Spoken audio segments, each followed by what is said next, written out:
Funding for this program was provided by the National Endowment for the Arts. The Corporation for Public Broadcasting through the Eastern Educational Network Program Fund, the Geraldine R. Dodge Foundation, and the New Jersey State Council on the Arts.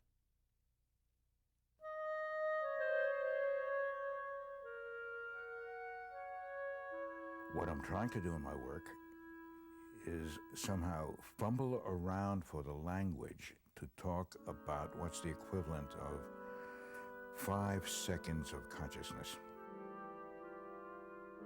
We have a physical sense of who we are. We also have all these ideas in our heads. They're ideas that take a lifetime to gather. Everything your mother or father ever told you, or your teachers ever told you about what was right or what was wrong, you know, those are all ideas, you know, we all share, more or less.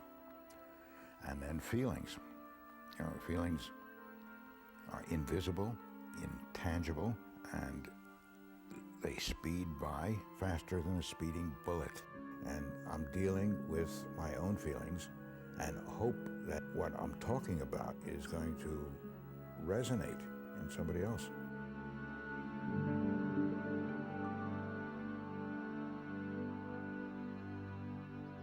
So I decided to deal with images from daily life. Give me another single. Folded how? Same way, 4. I was after some combination of people in familiar places. And I had to look at them from this whole variety of viewpoints and somehow put everything together, mesh everything, so that I could physically compose. I could compose shapes, empty air, negative spaces, positive things, you know, volumes, and try to make daily stuff look like carefully considered art. You know, daily life has a reputation for being banal, uninteresting, boring somehow. Can you mop him? I got this. We have the legs finished. And it still strikes me that daily life is baffling, mysterious, and unfathomable. Perfect likeness. When I married George, first of all, he wasn't an artist. Not really. He was working on his father's chicken farm. I think I was about 13 or 14 years old when my father bought a farm in New Jersey. He had not been allowed to own land in Poland. It was very important for him somehow to be a landowner. Helen lived, as the phrase goes, down the road a piece. Her mother was a farmer, and I don't know, Helen and I hit it off when we were 14, 15 years old, and we've been knocking around together ever since. George was a city kid from the Bronx when he came here, and he was still going to high school. I think he was a senior then.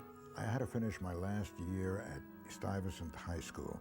I lived with my aunt in Brooklyn, and weekends I came to the farm.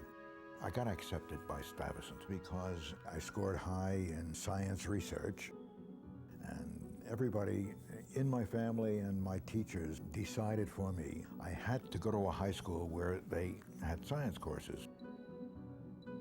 So one of the major ones was Stuyvesant. And I confounded everybody by deciding to major in art. We got married and we lived with my in-laws for a year. I was making no money. She had a job for $44 a week and paid my tuition to go to school. I was a bookkeeper somewhere, and I would drive him to the train and then pick him up after I finished working and he got out of school. We never spoke a word about it, you know, but Helen has always been absolutely sympathetic with my crazy ideas of having an interesting mental life, and me insisting that I wanted to deal with ideas. I knocked around from one school to another, a year at Pratt, a year at NYU. World War II interrupted. My brother got drafted. I was forced to quit school. I was forced to take care of the chickens. I used to spend my time drawing on the walls of the chicken houses. I loved to draw. I had an art teacher who made me gifts of colored drawing pencils and drawing paper and said, "You jerk, for a nickel, you can go to the Met, the Metropolitan Museum of Art, and see art that was designed for kings." And I took his word. I went to the Met and I was entranced with seeing real art. You know, it became reality for me. I wanted to do it, and it seemed out of my milieu, out of my scheme. He got out of school and he couldn't find a job teaching, so his father gave him, I don't know, a whole slew of chickens, and we were chicken farmers. You know, you just learn to do whatever you have to do on the farm. Farming with live animals is a 7-day-a-week legal form of slavery. The chickens eat, drink, defecate, and lay their eggs all the time, every day. There are no vacations, no days off, and they demand this daily service. So I borrowed thousands of dollars to operate a chicken farm that started going bankrupt. So I had to grab teaching jobs to support my habit of making art that nobody wanted to buy. What are you going to do? Today we recognize an extraordinary group of Americans who have strengthened our civilization and whose achievements have enriched our lives. Through the songs they sing, the stories they tell, the books they write, the art they shape, the gifts they share. It started out as just another odd job for this aspiring artist, researching the artistic possibilities of plaster used to cast broken bones. George was teaching a class somewhere in Highland Park, and one of the students that he had, This woman's husband worked for Johnson & Johnson. and she brought this package of stuff to class with her one time. These plaster impregnated bandages. It was dry plaster, and you dipped it into water, and you had to rub it, and the plaster became alive. I was given a gift of 3 boxes of the stuff and asked to write a booklet on how to use this stuff to make children's arts and crafts. And I was offered $75 for this. And I got the idea. I could cover a living body with this material, let it set for a few minutes, and pop it off, and I'd have a perfect record of a human being. And I covered myself with the material when I got home. He didn't wrap himself, I wrapped him. It was July, it was very hot, and I had no idea that plaster sticks to hair like crazy. And George is very hairy, okay? So everything was lovely. We did him from the neck down, and he was sitting in this chair. And then we had to take it off when it got hard. And pulling it off was like ripping off a gigantic Band-Aid. We couldn't get it off. And we pulled and we yanked, and when I finally got his hands free, the two of us were yanking. Anyway, we had it in millions of pieces, and he just put it back together eventually. But I was entranced. I was entranced with the look of the chunks that was pulled off, because it revealed my structure. Through all of his work, George Segal has brought elegance to the everyday and mystery to the commonplace.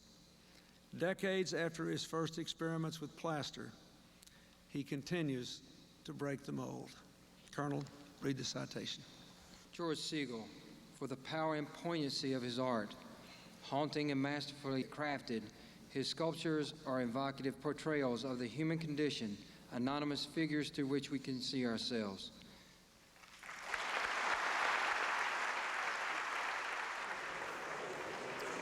My mother and father did their best to discourage me from entering art. My father wanted me to buy a chicken farm. And he said, "You have a family to support." My father arrived in 1922. He was one of 6 or 7 brothers, all of whom were killed by the Nazis, except my father, who was the only one who was annoyed enough, irritated enough to leave Europe and come to America. My mother and father were flat broke immigrants. He got up at 2 o'clock in the morning to go to buy meat, and he spent 18 hours a day working in his butcher shop. And my mother spent almost as much time working in the butcher shop also. And we never had conversations. From my point of view, he's dealing with the frustration of communication with the other human being. And then, in order to present that, he brings in elements from his past, which is the workman or the diner, just gestures from ordinary life.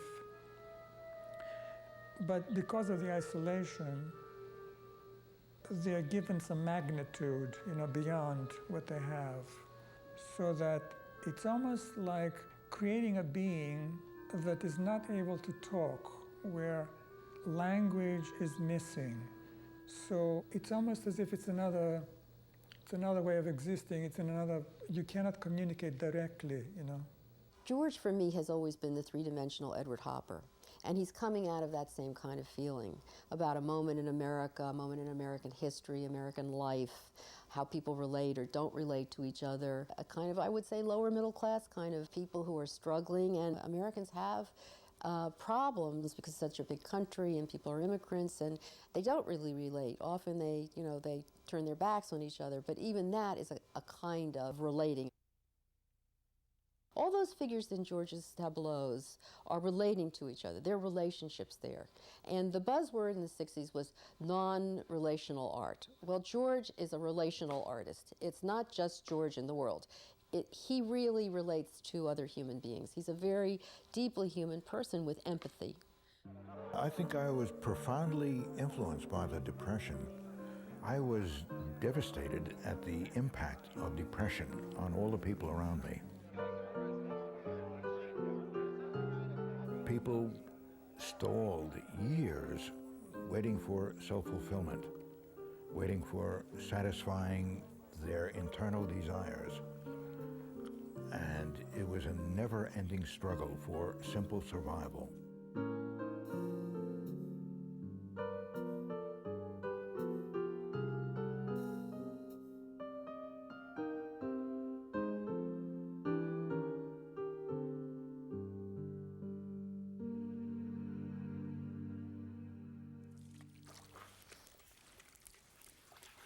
All right, slow down a fraction, Donald. Okay, after this. I've been putting plaster on live people for a long time.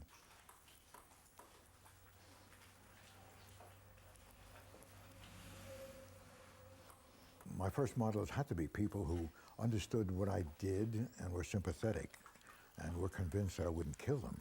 You have it? Yep. Want another one? Yeah. Got it. But it's not one-sided. Like I can't be a dictator about it.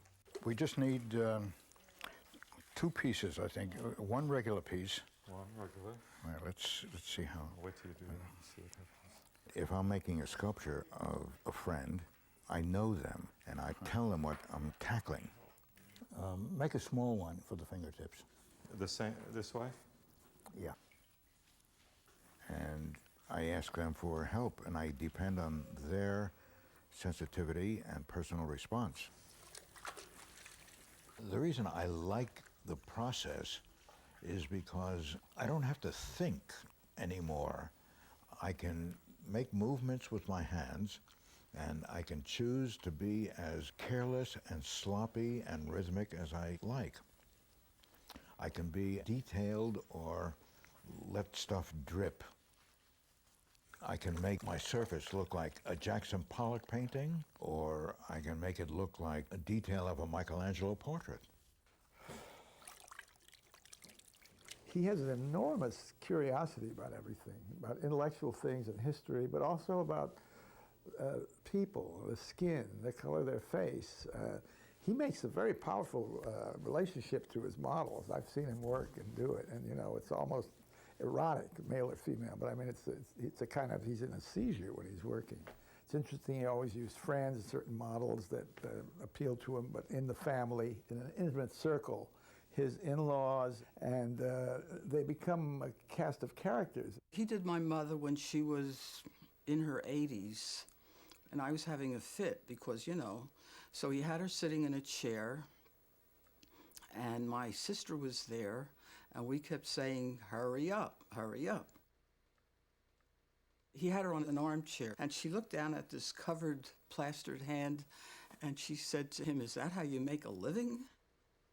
If it works, it's because something between artist and model works. And that's why the models were his friends. He has to know you and feel for you and to get to really work out the piece. His casting process itself is complicated. Originally, he would cast you, then take the cast off, and the interior would have the detail. But he was more interested in the rough exterior. His earlier work was a more expressionist cast.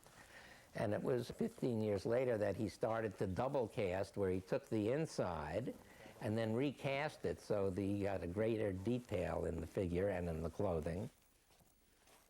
And then he does a lot of modeling and changing and transposing. So there's a theatrical element. Okay. What I have always been put off by in George's plaster cast sculptures is that the whole process of casting a living body freezes the vitality of the person in a most unnatural state. And what you have, for me, in my experience of those works, are these lifeless effigies. I think George's forte as an artist is as an expressionist.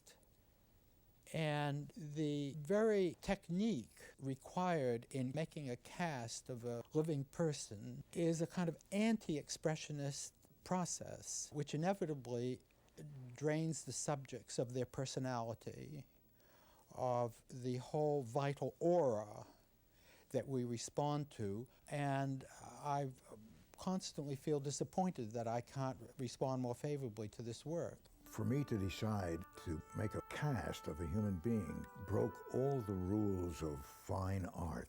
Rodin was accused of casting from life when he exhibited years ago a torso of a human being. He was accused of cheating by casting from life.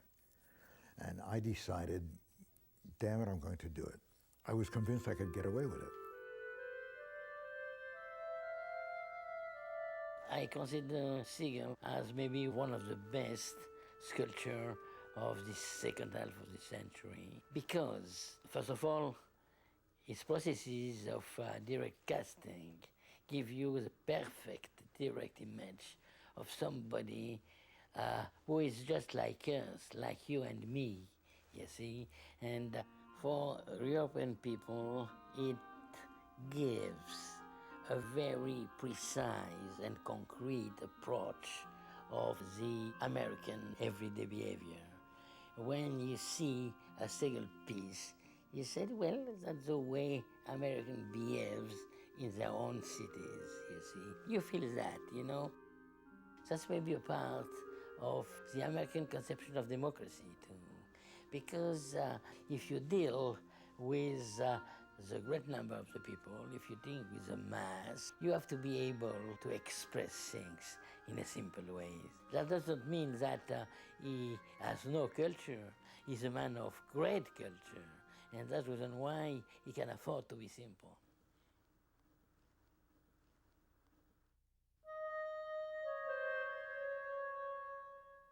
Even though the museums guarding their precious property fence everything off, in my own studio, I made them so that you and I could walk in around and among the figures.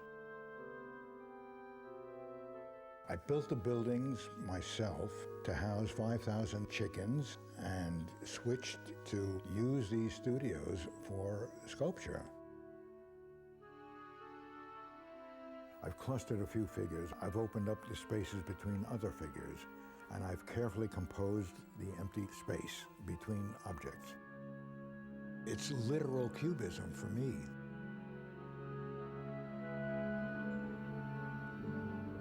So I had this chicken farm here, and entirely by accident, about a mile down the road, Alan Capro had rented a house. He was a proponent of environmental art and happenings.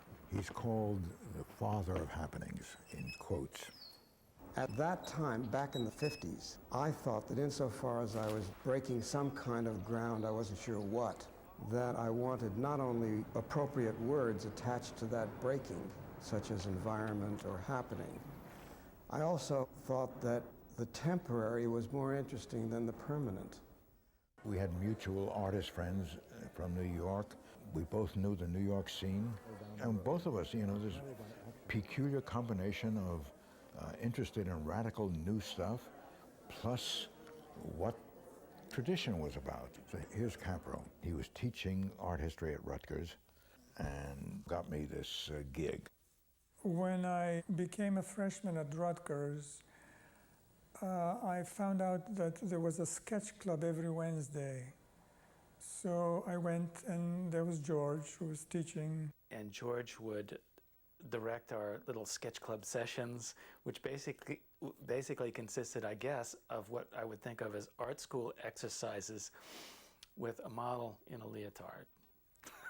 Generally speaking. So we would go and sketch, and he would make some comments and so on. So then we would go to his house. Bob Whitman was another student, and Alan Capro was a teacher. So the four of us used to end up sort of having conversations late into the night. I think for me, he looked a little dangerous, you know, sort of mentally dangerous, because he hated the chickens. And he also had to teach public school or some kind of teaching. He really detested that stuff. And Helen was, I guess she had as hard time as he did. So it was kind of sort of edgy being with them. I can remember seeing his exhibitions of his ritual chicken paintings, and I remember once walking into the gallery, because I was in there every day, and there was an exhibition up of these expressionist paintings of men with kind of dead chickens around their necks. And when I saw those chickens, I just thought, well, and I asked Dick Bellamy, who was George's dealer, I asked Dick, I said, you know, what's this with the chickens? And he said, well, the artist is a chicken farmer, and he really, you know, he'd rather be a full-time artist. I was a member of an artist co-op gallery, the Hansa Gallery. And the artists who showed there were people like Samaras, Alan Capro, Robert Whitman. Artists who were very experimental, and they were about feeling and passion and emotion, and to some extent, I would say, a figurative extension of abstract expressionism. Every young artist is an outsider. In conversation with Capro, we discovered that if we became ourselves abstract expressionists, if you dutifully follow what has just preceded you, if you imitate your admired predecessors, you're doomed to be judged as second-rate derivative. Therefore, you damn well better become yourself. Then, scratch your head, how do I see the world? What do I understand? What do I know for myself about what I see? Which is what everybody's problem is. Capro and I used to stay up until 2 o'clock in the morning arguing aesthetics. He wanted his work to be ephemeral, momentary, and I questioned that. George's aesthetic is quite different from Alan's. George was full of emotion, full of sweat, full of tears and sorrow and all that. Alan was full of wit and irony and coldness, you know. He almost like removed emotions from whatever he was doing, whereas George would sort of try to pile more on, you know. So I really like the idea of them as contrasting elements. We had a day of happenings here. There were different people doing their own things.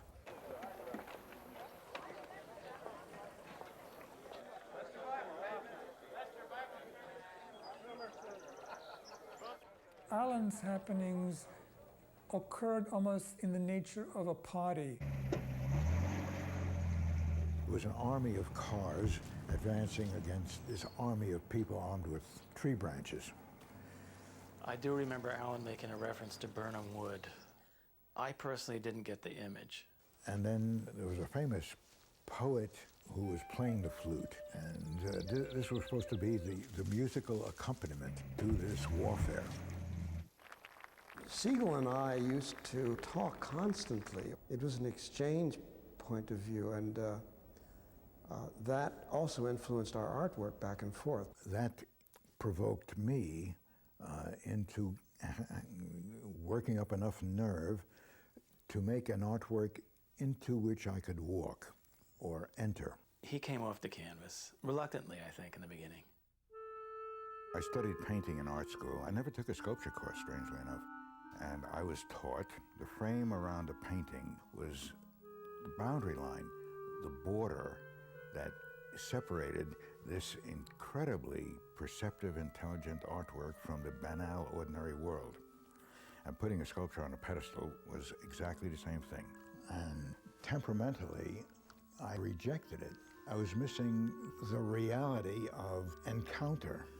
When he made the first statue, I'm going to call it a statue, sculpture, he didn't have access to the kind of materials that he later had, and he was making it up, you know, starting to sculpt the figure out of plaster. And God knows, building an armature the way you're supposed to do and all that stuff. The first piece that I saw in a show was this kind of hulking figure that was so crude, but there was kind of an elegance to the crudity. But this was crude. I would say people thought they were kind of funny. Some of those early pieces, the lady on the chicken box, there you have something very connected to his past and a little ghost. You know, I mean, you can't get away from the idea that the white figures are ghosts. He was still painting. He was still chicken farming. The way you see his passion, I think, is in the fact that he just simply forged ahead and just kept it up. Little studio in the attic of his house, for goodness sake. George was teaching in New Brunswick Junior High, I think it was, and suddenly he had a show at the Green Gallery, and he sold out the show, and he came home and he told the teacher or the principal, whoever, that he was leaving after the year was finished. When Dad left his job teaching, my brother and I were still in grammar school.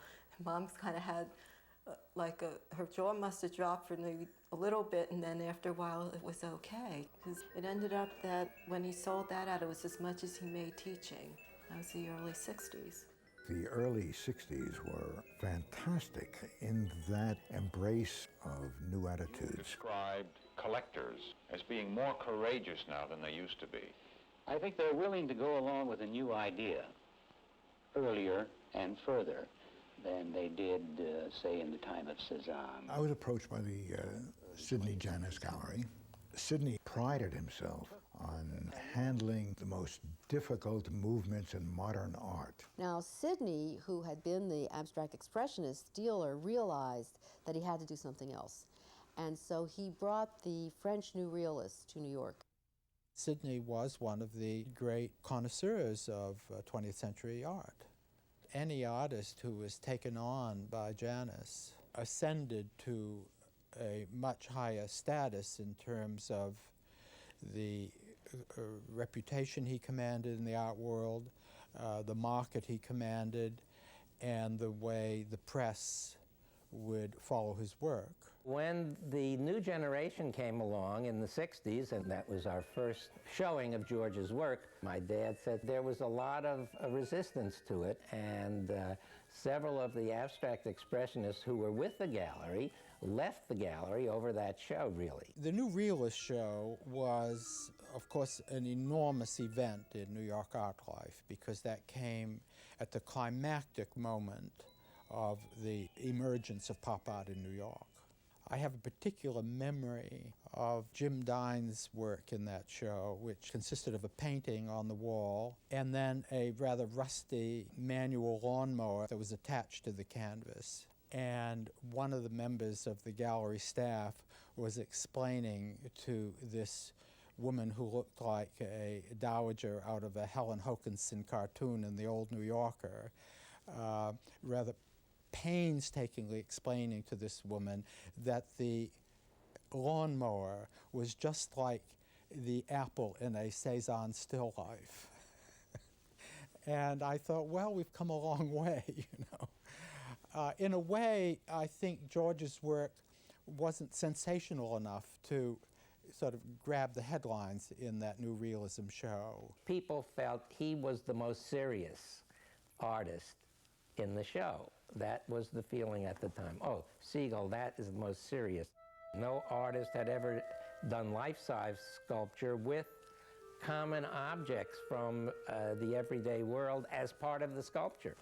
It had another depth to it, a different kind of depth, although it was part of the movement in many ways. In New York City on 53rd Street, just west of Fifth Avenue, stands the Museum of Modern Art.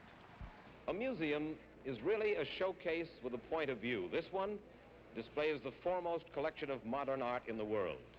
And in its new expanded galleries, it is now showing works by the newest wave of modern artists, the pop artists. Their work is variously loved and laughed at, but one fact is certain: they are here now. Well, in the 1960s, television at CBS was black and white, and the major art expression in New York City was abstract expressionism, and even in color, it didn't read on television. And I walked into the Green Gallery one day, and there was George Segal's piece called Cinema, a life-size man holding his arm out, putting a theater marquee letter up on a huge luminous background. And I said, boy, this is very visual. It's absolutely wonderful, photogenic and elegant. And I didn't know, but I had walked right into the middle of what was the beginning of what was called pop art. And the great transition was taking place between abstract expressionism and these popular images of art. When pop art really emerged in a very public way in 62, 63, 64, and proved to be an instant success with, you know, with the public, with the market, with the academy, with everybody except me. I think it had something to do with this appetite for, you know, something interesting to look at that wasn't just a painted surface. There was a real appetite for visual incident, for visual drama, for something happening, as something you could identify with. And I think George provided that for a lot of people. Our conversation with George Segal took place in front of his sculpture called Bus Driver, a life-size figure in white plaster with a real steering wheel forever frozen within a rigid grasp. We asked George Segal why the driver's features seem anonymous, faceless. It's not a real bus, you know. It has no motor. It doesn't have all the seats. It doesn't have all the parts. The bus doesn't drive. You know, it's my memory of getting onto a bus and all the things I was thinking or feeling at that moment. You can't separate these inner experiences from the concrete outside expressions of them. Like driving 200 miles down a road, you know, and coming across this gas station, which looks like every blasted gas station you ever saw in the country, you know, with the same Coke machine and the same oil cans. You know, it's a, well, maybe it is an American experience, but it's my experience. The moment that the general public saw it, they liked it because they could recognize things. But these so-called high art elitist critics really thought that this was bringing art down. And in a sense it was, because there was an urge among the pop artists, and I think it's the only thing they really had in common, to communicate. They wanted to get their message across. They wanted to have a public. The abstract expressionists really didn't want a public. They didn't care. They believed the public was too stupid to talk to, and they were, you know, for the happy few. When you get to the pop artists, they really have something to say, and they want people to see it and know it and listen and pay attention. Pop art was so strange to mass media like Time magazine that it got on the cover and it went around the world. There was a lot of suspicion in the air. What was really going on here? So I went out there kind of as an investigative reporter. Why is it happening to all of you right now? Why is new art, pop art, happening? Every generation crowds the heels of the preceding generation. And always there are a lot of people who wish to make art. And always the casualty rates are enormously high. And always a minute percentage of artists really stick with it.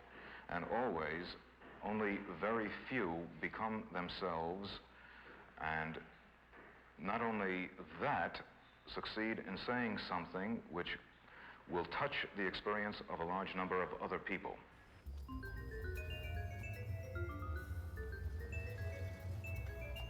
Pop artists like Rauschenberg and Warhol and Lichtenstein dealt with hot subjects like death and sex and war and violence, and a very hard manner of figuration that was taken whole cloth from commercial art, a technique of commercial art. And by aping it, they were denying authorship. And George made everything by hand. It was handmade, and he patted the plaster. He took what would be a simple process of making a replica of the human form, and they gave it emotional quality and expression and expressiveness. So he was considered a little too sentimental, and his works were too handmade. Some of the artists of the 60s, so-called cool artists, the minimal artists, and some of the pop artists thought that George was corny, because it was expressionist and it had all these stories in it, and it just wasn't hip. I mean, George is not very hip. And as the art world becomes, hipper and hipper and more fashion-oriented and more alienated, I think it becomes harder for younger people to get it. But on the other hand, people who are sophisticated about the history of art begin to see more and more in it. So it's a classic now. Mr. Segal, are you hopeful that you will become a classic?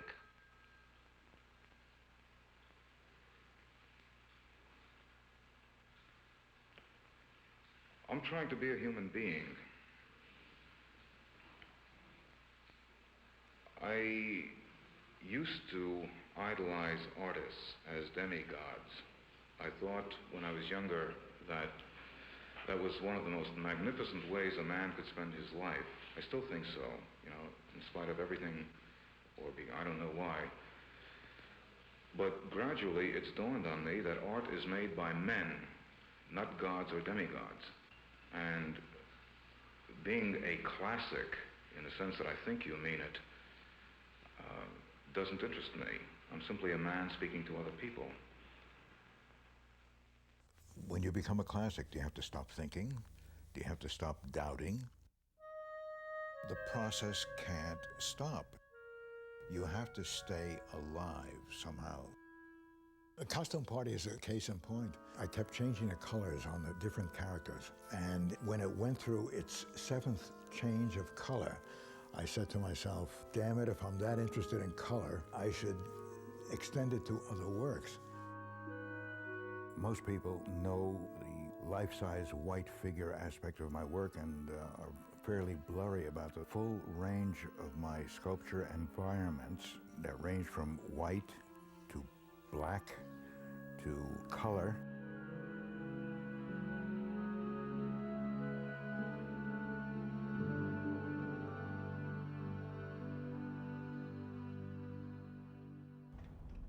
About 20 or 30 years ago, a new fashion for public sculpture erupted in the U.S. I, along with a lot of other people, was asked to make public sculpture. It has to fit outdoors and slip into outdoor life. His first piece was a restaurant window, and you walk in between the sculpture, and you're a part of the sculpture. And that's always been Segal's idea, that the viewer could sit on the bench or walk through the sculpture or be intimately associated with the piece. I decided to deal with the gay and lesbian situation. It aroused hackles. Some people loved it, other people hated it. I think that George's public art is very deeply political. Because it's so authentic, it upsets people often. He did Kent State. Who else has memorialized that moment, which is a turning point in American history? It's the end of all protest in America. I went down to Kent State. I found a guy who had been there on campus, and I invited him to have a cup of coffee with me at the local diner. And he started talking, and he got furious, and he slammed his fist on the table, and he said, more of those kids should have been killed. And I said, why? And he said, they didn't do their patriotic duty. They were burning their draft cards, they refused to serve in the Army, and they were trash. And it struck me that Kent State was a devastating collision of values. The same sort of thing I had noticed with Abraham and Isaac. This guy, Abraham, he has not been able to have children. He's 99 years old. An angel comes to visit him and says, I'm a messenger from God, and to prove how strongly you believe in God, take your knife and cut the throat of your beloved son, your only son, to demonstrate how strongly he believes in the idea of this abstract, invisible God. The sacrifice doesn't happen because the angel appears at the last minute and provides the substitute ram, the surrogate sacrifice. But Abraham was ready to cut the kid's throat, which is the moment that I chose. I purposely left the angel and the ram out. A professor from Kent sent me a letter expressing the president of the university's opinion that the sculpture should be a naked young lady placing a flower in the barrel of the rifle of a militiaman. And I blinked my eyes and I said, what kind of nonsense is this? Am I supposed to make an illustration of make love, not war, as the answer to this moral dilemma? Biblical themes are universal, and they're also about morality. And George's art is centered on questions of morality. It's much more about ethics than it is aesthetics.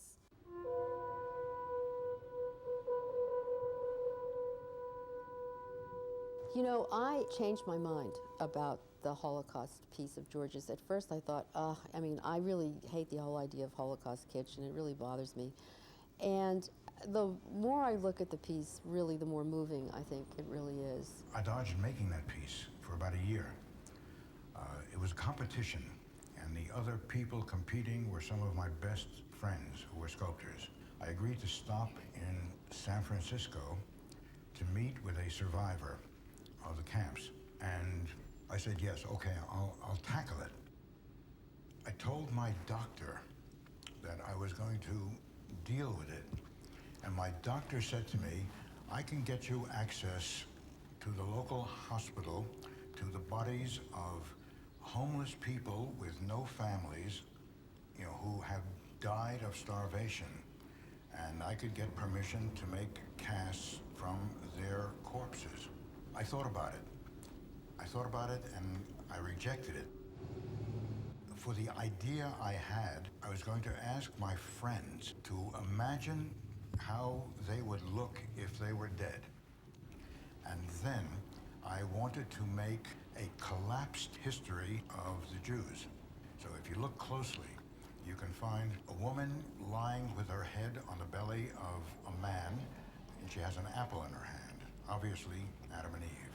There's a big fellow lying on the ground, his small son next to him.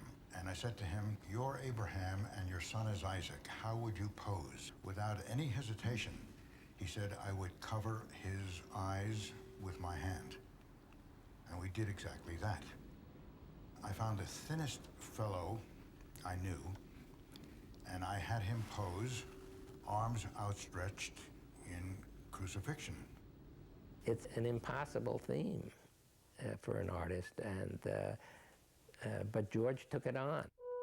The original title was The Survivor because it's a single survivor at the fence, and the person who posed for it was a good friend of his who is a survivor.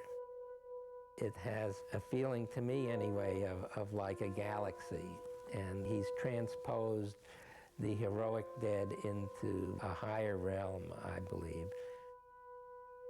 His sculpture is public sculpture. He's surely the greatest public sculptor in America. I think that for him, the situations of normal men in everyday life are creating feelings. His characters are just so direct and so simple. There is no social status barrier between us and them. And that's, I think, fundamentally and typically American. And Segal, in that sense, has been able to capture the basic elements of this way of life. And to capture them in its normality and not as a kind of dramatic or symbolic or heroic way. It was close to 20 years ago that I was asked to join this group of sculptors to work on the F.D.R. I had to start out by asking myself, what did I think it should look like? And I remembered my father. I was a kid, I'd come running into the house, yakking, and he'd say, "Shh, Roosevelt's on the radio." I see 1/3 of a nation ill-housed, ill-clad, ill-nourished. But it is not in despair that I paint that picture for you. I paint it for you in hope, because the nation, seeing and understanding the injustice of it, proposes to paint it out. And then after Roosevelt finished his fireside chat, my father said, "Here's this rich guy, he speaks perfect English, presidents in his family, how does he know what I'm dreaming about?" So what should public sculpture look like in a democracy? It should be about the dreams of poor immigrants.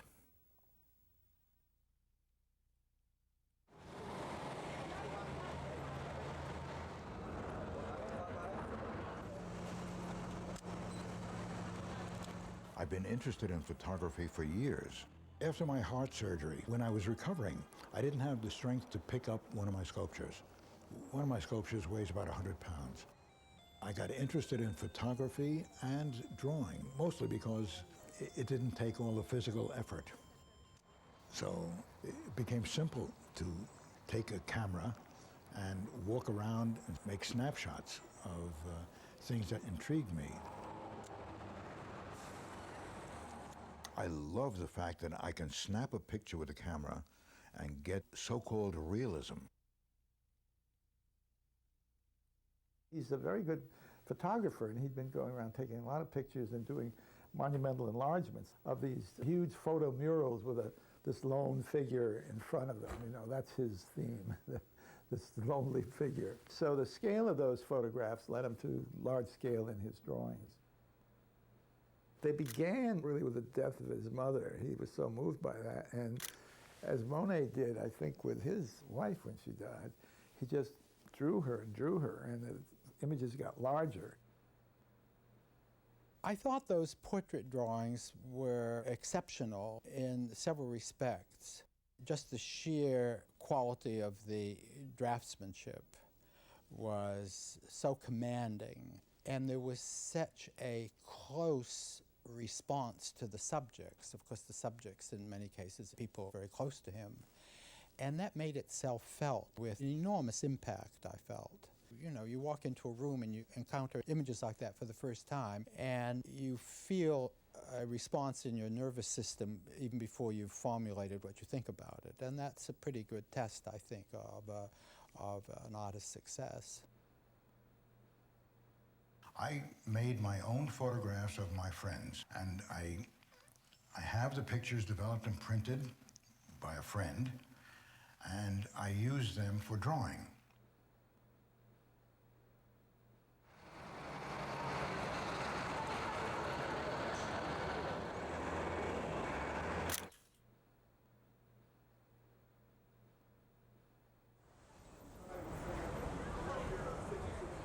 I've lived in New Jersey a long time. I've not been a member of the ghetto of the New York art world, where everybody you meet is imbued and convinced of a long set of values. It caught me as very expressive as far as the people going through, you know, where they're going, you know, who are they? Are they a family? Are they together? Are they, you know, where are their destinations? Where are they coming from? Just at a glance, that's some of the things that went through my mind. Maybe it's just a sense of like vanity, but I like the fact that it's representing something that I go through every time I go anywhere. And I'm on my way to the airport right now, so it was just amusing and I don't know. It really captures, I think, how I feel when I'm standing in line when I'm traveling. They go and stand in line, wait for the bus. It's amazing. They put hats on it. They put newspapers in their arms. They even try to put cigarettes in their mouths. And they stand there and wait for the bus along with them. I remember the first time I saw it, it's like, what the hell is this? And now I've become used to it. And I know when I meet friends or relatives here from Jersey, you know, they all want to go check that out, and they'll wait in line behind the plaster people, will get their picture taken. So it's part of the terminal. I know a great number of intelligent, perceptive people with no training in art. And I'm hoping to discover people like myself who love to think, love the life of the mind. I'm always entranced with how each of us keeps our own mental life alive. We each get lost in our own thoughts, inside our own heads, and I'm charmed by that.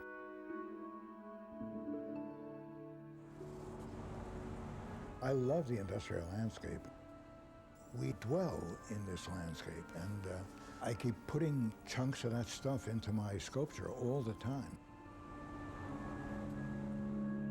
If I'm able to somehow connect that chunk of real with something mental in my head, I'm ecstatic. All right, keep your eyes closed even after I take it off. I'm amazingly consistent. Okay. All right, let's go.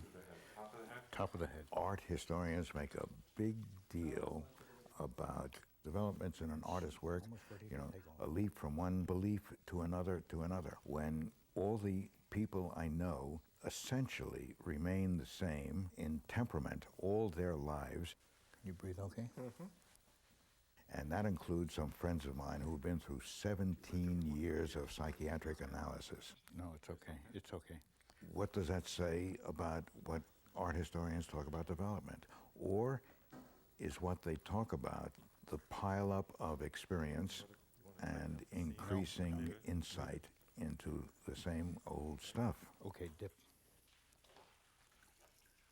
People always say that art is non-functional. Okay, let's... Art functions to help us stumble around to understand our existence. I think a minute of existence is miraculous and extraordinary. All right. Keep your eyes closed.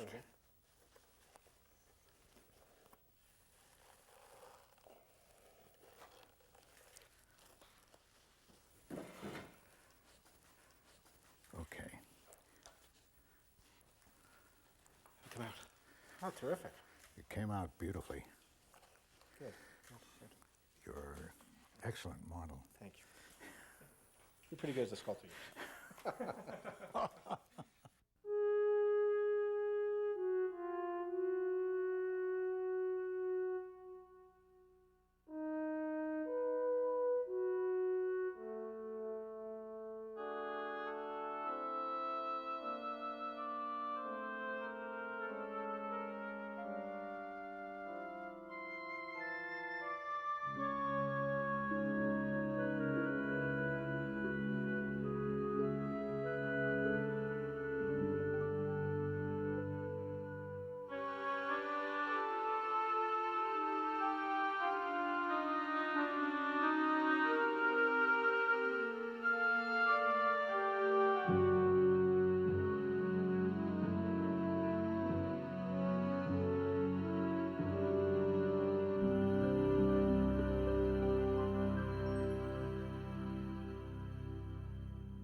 Funding for this program was provided by the National Endowment for the Arts,